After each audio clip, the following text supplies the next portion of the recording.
Դուք պատկերացրեք 5 միլիարդ կուբամետր Հայաստանը ջրի պաշար ունի, ամեն տարի վերականգնվող։ Մենք ընդհանրապես օգտագործում ենք 170 միլիոն կուբամետր։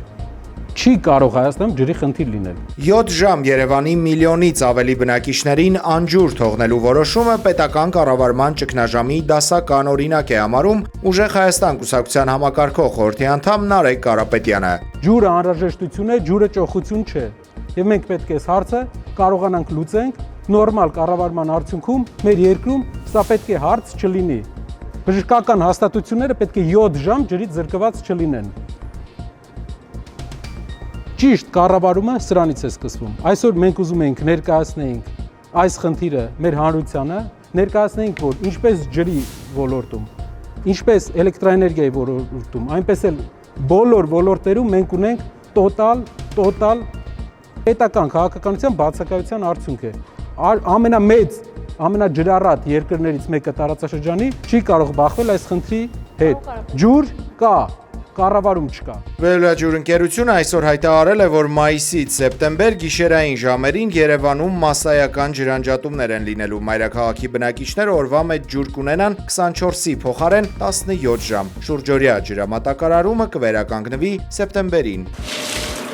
Կարապետյանը չի բացառում, որ հանրային դժգոհությունը կանխելու համար իշխանությունը ընտրություններից առաջ ջրանջատումների հարցն էլ փորձի ժամանակավոր լուծել, ինչպես արեց թոշակների դեպքում։ Մենք ամեն ինչ պետք է անենք, որ մինչև մայիսի սեզոնը կարողանան այդ հարցը լուծման գալ։ Թոշակների առումով ես համարում եմ, որ սա ընդհանուր ընդդիմության եւ իշխանության կողմից վտանգի զգացողության արդյունքն էր, որովհետեւ որpիսի դուք պարզ հասկանաք, պետական բյուջեում չկար դրված թոշակը բարձրացնելու ծրագիր։ Պետական բյուջեն ընդունվել է 2 ամիս առաջվա ծրագրով, մենք չունենք թոշակը բարձրացնելու, պետությունը չուներ։ Եվ մենք սա համարում ենք հաղթանակ, մենք ուրախ ենք այս փաստի համար, որ վերջապես այսքան տարիներ հետո թոշակի այսպիսի բարձրացում եղավ։ Մեր գործընկերները Կարապետյանին հարցրել են, թե Ուժեղ Հայաստանի իշխանության գալու դեպքում ինչպես է լուծվելու թոշակների հարցը, անգամ 10,000 դրամով բարձրացնելուց հետո այն դեռ չի հավասարվել նվազագույն սպառողական զամբյուղի արժեքին։ Հայաստանում կա 500,000 թոշակառու, որից տարիքային եւ նաեւ հաշմանդամություն ունեցող եւ մոտավորապես 800,000 գրանցված աշխատող, որից 600,000-ը մասնավորում, 200,000-ը պետականում։ Որպեսզի մենք կարողանանք մեր քաղաքականությունը ինչու է կայանում, նոր աշխատատեղերի ստեղծման քաղաքականության նպատակը ինչ է։ Եթե 200,000, 300,000, օրինակ 3 տարում 200,000, 5 տարում 300,000 աշխատատեղ ենք մենք ստեղծում ենք մեր երկրում, դա դառնում է միլիարդավոր դրամների եկամտահարկի վճարում, որի արդյունքում մենք կարողանանք վերանայենք սոցիալական վճարները եւ մեր հասարակության նշանակալի մասի համար ապահովենք բազային մինիմալ զամբյուղի պահանջարկի իրականացում, այսինքն մարդը որ կարողանա իր թոշակով իր համար սնունդը, էլեկտրաէներգիայի վճարը, գազի վճարը կարողանա վճարի։ Ինչպես եւ սպասվում էր, կառավարության միջամտությամբ կասեցվել է Veolia ջուր ընկերության հրապարակած ջրամատակարարման նոր ժամանակացույցը։ ՏԿ նախարար Դավիթ Խուդատյանը խնդրահարույց է որակել սպառողների համար անբարենպաստ այս փոփոխությունները։ Պատասխանատու գերատեսչությունները 2 շաբաթվա ընթացքում պետք է վերանային փաստաթուղթը եւ ներկայացնեն ջրի բաշխման ավելի բարելաված տարբերակ։ Որպես հիմնավորում նախարարը նշում է ոլորտում կատարված խոշոր ներդրումները եւ ջրային նոր պաշարների ներգրավումը։ Այնուամենայնիվ անորոշ է մնում, թե ինչու է օպերատորը նախապես շրջանցել եւ առաջարկել սպասարկման որակի անկում ենթադրող գրաֆիկը։ Հայրենիք կուսակցության գլխավոր քարտուղար Խաչիկ Գալստյանի կալանքը երկարացնելու միջնորդությունը քննելով դատարանը որոշել է կիրառել տնային կալանք խափանման միջոցը։ Հայտարարություն է տարածել կուսակցության Facebook-յան էջը։ Խաչիկ Գալստյանը կալանավորվել է անցյալ տարեվերջին վաղաշաբաթի ավականու ընտրություններին ընտրակաշարք տալու գործի շրջանակում։ Այս գործով կա ձերբակալված 8 անձ, այդ թվում Արմավիրի մարզպետի նախկին տեղակալը։ Նիկոլ Փաշինյանը Լեհաստան այցի շրջանակներում հանդիպել է հայ համայնքին, լսել նրանց հուզող հարցերն ու քննարկել ներհայաստանյան թեմաներ։ Մինչ այդ Վարշավայում նրա առաջին կանգառը եղել էր տեղի թագավորական Ամրոս թանգարանը։ Թանգարանի տնօրենը վարչապետին էր ներկայացրել թագավորական հավաքածուներն ու եվրոպական արվեստի նմուշները։ Այցի շրջանակում ներկայացվել էր նաև Թերեզա Սահակյան հիմնադրամի հայկական գորգերի ժամանակավոր ցուցադրությունը։ Այս հավաքածուն Լեհական թանգարանում ներկայացված է լինելու ընդամենը 2 ամիս։ Շրջայցի ավարտին Փաշինյանն արարողակարգային գրառում է կատարել պատվավոր հյուրերի գրքում։ Financial Times-ի տվյալներով Իրանը հիմնավորապես վերանայել է Միացյալ Նահանգների հնարավոր հարձակմանն արձագանքելու իր ռազմական մարտավարությունը։ Թեհրանը այլևս չի սահմանափակվելու խորհրդանշական հարվածներով եւ մտադիր է նյութական զգալի վնաս հասցնել ամերիկյան զինուժին ու ենթակառուցվածքներին։ Հնարավոր թիրախների ցանկում են հայտնվել Հորմուզի նեղուցում տեղակայված նավերն ու տարածաշրջանի բոլոր հասանելի ռազմաբազաները։ Այս ռազմատենչ հայտարարությունները հնչում են փետրվարի 26-ին Ժնևում կայանալիք միջուկային հարցերով վճռորոշ բանակցությունների նախաշեմին։ Փորձագիտական շրջանակները թերահավատորեն են մոտենում դիվանագիտական այս փորձին, այն համարելով պատերազմից առաջ վերջին հնարավորությունը։ Բանակցությունների տապալման դեպքում Դոնալդ Թրամփը կարող է հրահանգել ամերիկա-իսրայելական լայնածավալ գործողությունների մեկնարկը։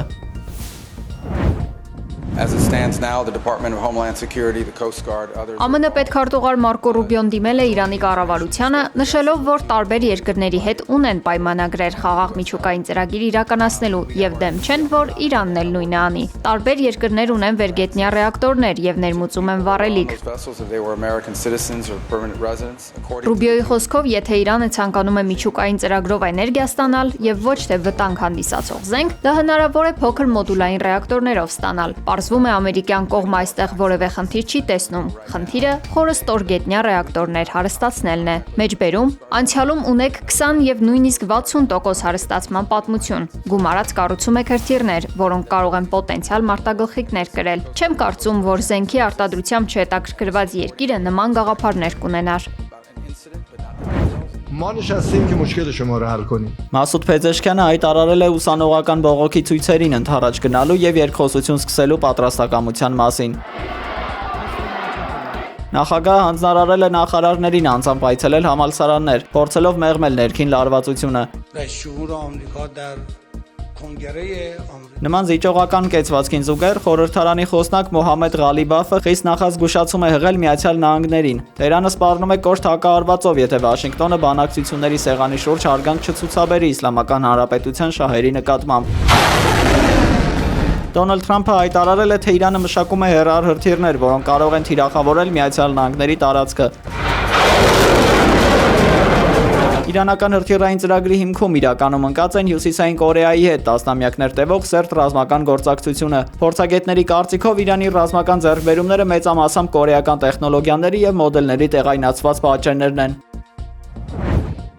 Ռուսաստանի Սմոլենսկի մարզի քիմիական գործարանի վրա տեղի ունեցած ԱԹՍ-ների արձակման հետևանքով 7 մարդ է զոհվել։ Ռուսական կողմը կատարվածը որակել է ահաբեկչություն եւ փնտրում է պատասխանատուներին ուկրաինական զինուժի շարքում։ Կիևը պաշտոնապես դեռ չի մեկնաբանել միջադեպը, սակայն փոխադարձ հարձակումները սահմանամերձ գոտում վաղուց կանոնավոր բնույթ են կրում։ Միևնույն ժամանակ Ուկրաինան մտադիր է մինչև տարվա վերջ հատուկ ցանցերով պատել ռազմաճակատային շուրջ 4000 կիլոմետր ճանապարհ։ Պաշտպանության նախարարի խոսքով այս քայլն անհրաժեշտ է մատակարարման ուղիները ռուսական անօթաչուներից պաշտպանելու համար։ Այս նախագծի եւ նոր ամրաշինական կառույցների համար պետական բյուջեից արդեն հատկացվել է լրացուցիչ 37 միլիոն դոլար։ ԱՄՆ-ում բնակվող Կուբայի 10 քաղաքացիների եւ Կուբայի սահմանապահների միջև փոխհրաձգության հետևանքով 4 մարդ սպանվել է, 6-ը վիրավորվել։ Կուբայի ներքին գործերի նախարարության տվյալներով զինված անձինք Ֆլորիդայից փորձել են ներթափանցել Կուբա ահաբեկչություն իրականացնելու նպատակով։ Նրանց մոտորանավակում հայտնաբերվել է զենք եւ զինամթերք։ ԱՄՆ պետքարտուղար Մարկո Ռուբիոն հայտնել է, որ Միացյալ Նահանգները հետաքննում է միջադեպը եւ կանի ամեն ինչ դեպքի մանրամասները պարզելու նպատակով։ Միևնույն ժամանակ հավելել է, որ ԱՄՆ կառավարությունը այս ամենին ներգրավվածություն չի ունեցել։ Դեպքը տեղի է ունեցել ԱՄՆ-ի եւ Կուբայի միջև լարվածության աճի ֆոնին։ ԱՄՆ-ն արգելափակել էր Վենեսուելայից նավթի մատակարարումը Կուբա, ինչն էլ ավելի է սրել երկու երկրների հարաբերությունները։ Այս ամենը տեղի էր ունեցել Վենեսուելայի նախագահ Նիկոլաս Մադուրոյի ձերբակալությունից հետո։ Սերբիայի իրավապահները ձերբակալել են 2 տղամարդու, որոնք կասկածվում են նախագահ Ալեքսանդր Վուչիչի դեմ մահափորձ ծրագրելու համար։ Նրանք մտադիր են եղել հարձակվել նաև նախագահի ընտանիքի անդամների եւ ներքին գործերի նախարարության աշխատակիցների վրա։ Իրավապահների տվյալով հանցագործները պետք է զենք ձեռք բերեին նախագահին ու պաշտոնյաներին վնասելու համար։